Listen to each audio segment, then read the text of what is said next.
ನಿರೀಕ್ಷೆ ವಾಕ್ಯ ಈ ಕಾರ್ಯಕ್ರಮವನ್ನು ನೋಡಲು ಕೇಳಲು ಯೇಸು ಕ್ರಿಸ್ತನ ಹೆಸರಿನಲ್ಲಿ ನಿಮ್ಮೆಲ್ಲರನ್ನ ಸ್ವಾಗತಿಸ್ತೇನೆ. ಬನ್ನಿ ಪ್ರಿಯರೇ, ಇಂದಿನ ಧ್ಯಾನಕ್ಕಾಗಿ ಆರಿಸಿಕೊಂಡಂಥ ವೇದ ಭಾಗವು ಜ್ಞಾನೋಕ್ತಿಗಳು 17ನೇ ಅಧ್ಯಾಯ 6ನೇ ವಚನ. ಮಕ್ಕಳ ಸಂತತಿಯವರು ವೃದ್ಧರಿಗೆ ಕಿರೀಟ, ಹೆತ್ತವರು ಮಕ್ಕಳಿಗೆ ಭೂಷಣ. ಈ ವಚನದಲ್ಲಿ ಅನೇಕ ಸತ್ಯಾಂಶ ಇದೆ. ಇದು ದೇವರಿಂದ ಬಂದಂತಹ ಮಾತಾಗಿದೆ, ದೇವರ ಒಂದು ವಚನವಾಗಿದೆ. ಮಕ್ಕಳ ಸಂತತಿಯವರು ವೃದ್ಧರಿಗೆ ಕಿರೀಟ. ಈಗಿನ ಕಾಲದಲ್ಲಿ ನಾವು ನೋಡುವಾಗ ಇದಕ್ಕೆ ತದ್ವಿರುದ್ಧವಾದ ಒಂದು ಸಮಾಜವನ್ನು ನಾವು ನೋಡ್ತಾ ಇದ್ದೇವೆ. ಓಕೆ, ಹೆಂಗಸರನ್ನೇ ಮದುವೆ ಆಗೋದು, ಗಂಡಸರನ್ನೇ ಮದುವೆ ಆಗೋದು, ಮತ್ತು ಕೆಲವರು ಲಿವ್ ಇನ್ ರಿಲೇಷನ್ಶಿಪ್ಪಲ್ಲಿ ಇರ್ತಾರೆ, ಅವರು ಮಕ್ಕಳು ಆಗೋದಿಲ್ಲ ಮತ್ತು ಅವರು ಮದುವೆ ಕೂಡ ಮಾಡಿಕೊಳ್ಳುವುದಿಲ್ಲ. ಇನ್ನೊಂದು ಗುಂಪಿನ ಮಕ್ಕಳು, ಅವರು ಯವನಸ್ಥರು, ಅವರು ಮದುವೆ ಆಗ್ತಾರೆ, ಆದರೆ ಟೈಮ್ ಇಲ್ಲ, ಅವರಿಗೆ ಮಕ್ಕಳು ಬೇಕು ಅನ್ನುವಂಥ ಆಶೆ ಇಲ್ಲ. ಆದ ಕಾರಣ ಅವರಿಗೆ ಸಂಪಾದನೆಯೇ ಅವರ ಜೀವನ ಆಗಿಬಿಡುತ್ತೆ, ಮಕ್ಕಳು ಬೇಡ ಅಂತಾರೆ. ಕೆಲವರಿಗೆ ಮಕ್ಕಳು ಬೇಕು ಅಂತ ಹೇಳಿ ಆಸೆ ಪಡ್ತಾರೆ, ಆದರೆ ಅವರಿಗೆ ಮಕ್ಕಳಿರುವುದಿಲ್ಲ.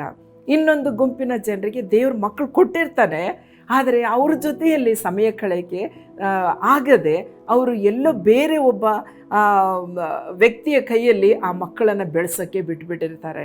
ಯಾಕೆಂದರೆ ಈಗಿನ ಕಾಲದಲ್ಲಿ ಸಂಪಾದನೆಯೇ ಬಹಳ ಪ್ರಾಮುಖ್ಯವಾಗಿದೆ.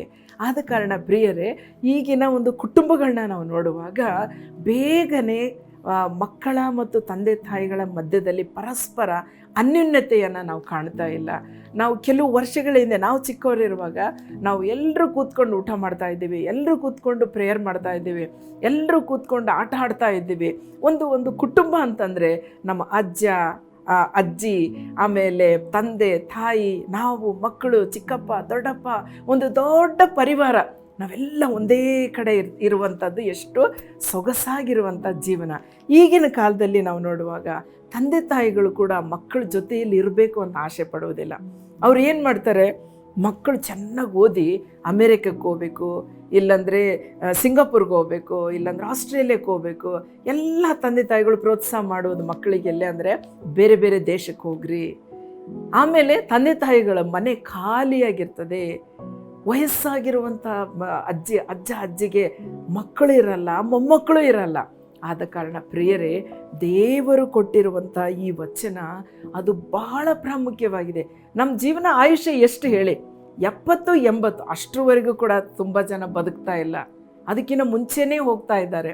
ಹಾಗಾದರೆ 70-80 ವರ್ಷದ ಆಯುಷ್ಯದಲ್ಲೇ ಮಕ್ಕಳು, ಮೊಮ್ಮಕ್ಕಳು, ನಾವೆಲ್ಲ ಜೊತೆಯಾಗಿದ್ದರೆ ಎಷ್ಟು ಸಂಭ್ರಮ ಇರುತ್ತೆ, ಮನೆ ತುಂಬಿ ಸುಂದರವಾದ ಒಂದು ವಾತಾವರಣ ನಾವು ನೋಡ್ತೇವೆ. ಹಾಗಿದ್ರೆ ಮಕ್ಕಳ ಸಂತತಿಯವರು ವೃದ್ಧರಿಗೆ ಕಿರೀಟ ಮತ್ತು ಹೆತ್ತವರು ಮಕ್ಕಳಿಗೆ ಭೂಷಣ ಅಂತ ನಾವು ನೋಡ್ತಾ ಇದ್ದೇವೆ.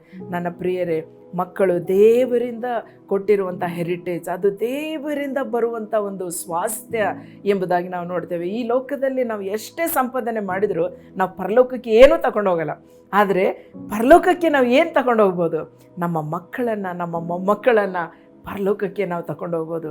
ಹಾಗಾದರೆ ನಮ್ಮ ಕಣ್ಮುಂದೆ ಅವರಿರುವಾಗ ದೇವರ ಮಾರ್ಗದಲ್ಲಿ ನಡೆಸ್ಬೋದು, ದೇವರ ವಾಕ್ಯದಲ್ಲಿ ನಡೆಸ್ಬೋದು. ಅವ್ರನ್ನ ದೇವರ ಒಂದು ಸನ್ನಿಧಿಯಲ್ಲಿ ಅವರಿಗೆ ಪ್ರಾಮುಖ್ಯತೆಯನ್ನು ನಾವು ಕೊಡುವಾಗ ಅದು ಒಂದು ದೊಡ್ಡ ಸೇವೆ ಅಂತ ನಾನು ಹೇಳ್ತೇನೆ. ಕುಟುಂಬದ ಸೇವೆ, ಅದು ದೇವರ ರಾಜ್ಯ ಕಟ್ಟುವಂಥ ಸೇವೆಯಾಗಿದೆ. ಪ್ರಿಯರೇ, ನಾವು ಪ್ರಾರ್ಥನೆ ಮಾಡೋಣ, ಇಂಥ ಕುಟುಂಬಗಳು ಒಡೆದು ಹೋಗದಂತೆ. ಮತ್ತು ಡಿವೋರ್ಸ್ ರೇಟ್ ಜಾಸ್ತಿ ಆಗ್ತಾ ಇದೆ. ಮಕ್ಕಳು ತಂದೆ ಹತ್ರ ಇರಬೇಕಾ, ತಾಯಿ ಹತ್ರ ಇರಬೇಕಾ, ತೀರ್ಮಾನ ಮಾಡಬೇಕಾಗ್ತಾ ಇದೆ. ಇಂಥ ಪ್ರಪಂಚದಲ್ಲಿ ನಾವಿದ್ದೇವೆ. ಪ್ರಾರ್ಥನೆ ಮಾಡೋಣ ಬನ್ನಿ. ನಮ್ಮನ್ನು ಬಹಳವಾಗಿ ಪ್ರೀತಿ ಮಾಡು ನಮ್ಮ ಪರಲೋಕ ತಂದೆ.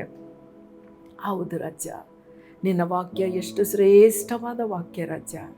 ಹೌದು ಸ್ವಾಮಿ, ಆದರೆ ಇದರ ಅರ್ಥವನ್ನೇ ತಿಳಿಯದೆ ಅನೇಕ ದಾಂಪತ್ಯ ಜೀವಿತದಲ್ಲಿ ಗೊಂದಲಗಳು, ಜಗಳಗಳು, ಸ್ವಾಮಿ ಮನಸ್ತಾಪ, ವೈರಾಗ್ಯ, ಕರ್ತನೇ ಅವರು ಮನೆ ಸ್ವಾಮಿ ಒಡೆದು ಹೋಗ್ತಾ ಇದ್ದಾವೆ ರಾಜ. ಡಿವೋರ್ಸ್ ಆಗ್ತಾ ಇದೆ, ಮಕ್ಕಳು ಯಾರ ಬಳಿ ಹೋಗಬೇಕು ತಿಳಿಯದ ಪರಿಸ್ಥಿತಿಯಲ್ಲಿದ್ದಾರೆ ರಾಜ. ಅಪ್ಪ, ಈ ಸಮಾಜಕ್ಕಾಗಿ ನಿನ್ನಲ್ಲಿ ಬೇಡುತ್ತೇವೆ ಸ್ವಾಮಿ. ವೃದ್ಧರನ್ನು ಹೋಗಿ ವೃದ್ಧಾಶ್ರಮದಲ್ಲಿ ಬಿಡುವಂಥವರು ಸ್ವಾಮಿ, ಮೊಮ್ಮಕ್ಕಳ ಜೊತೆಯಲ್ಲಿ ಇರುವಂಥ ಒಂದು ಅವಕಾಶ ಸ್ವಾಮಿ ವೃದ್ಧರಿಗೆ ಸಿಗ್ತಾ ಇಲ್ಲ ರಾಜ. ಅಪ್ಪ, ಹಿರಿಯರನ್ನು ಪ್ರೀತಿಸಬೇಕೆಂಬುವಂಥ ಸ್ವಾಮಿ ತಂದೆ ಮನಸ್ಸನ್ನು ಪ್ರತಿಯೊಬ್ಬ ಯವನಸ್ಥ ದಂಪತಿಗಳಿಗೆ ಕೊಡು ಸ್ವಾಮಿ. ಕುಟುಂಬದಲ್ಲಿ ಎಲ್ಲರೂ ನಾವು ದೇವರು ಮಾಡಿದ ಕುಟುಂಬ ಎಂದು ತಿಳಿದು ಸಂತೋಷವಾಗಿ ಸಮಾಧಾನವಾಗಿ ಒಬ್ಬರನ್ನೊಬ್ಬರು ಅರ್ಥ ಮಾಡಿಕೊಂಡು ಜೀವಿಸುವಂತೆ ನೀನು ಸಹಾಯ ಮಾಡಬೇಕಾಗಿ ಯೇಸುವಿನ ಹೆಸರಿನಲ್ಲಿ ಪ್ರಾರ್ಥಿಸ್ತೇವೆ ತಂದೆ. ಆಮೇನ್.